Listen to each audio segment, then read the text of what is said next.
Аққу, шортан һәм шаян. Крыловтан. Жүк алды шаян, шортан, аққу бір күн. Жегіліп тартты шөуі дүркін-дүркін.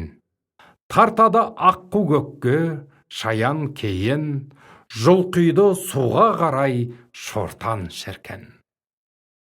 Бұлардың машақаты аз болмады, жұмысы орнына кеп мәз болмады.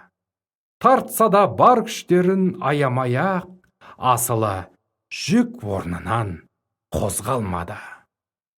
Оншама ол жүк артық ауыр емес, құр сырттан пәлен деуде тәуір емес. Жүк бірақ әлі күнге орнында тұр, бірыңғай тартпаған соң бәрі тегіс. Жігіттер, мұнан ғибрат алмай болмас. Әуелі бірлік керек, болсақ жолдас. Біріңнің айтқаныңа бірің көнбей, істеген ынтымақсыз ісің оңбас.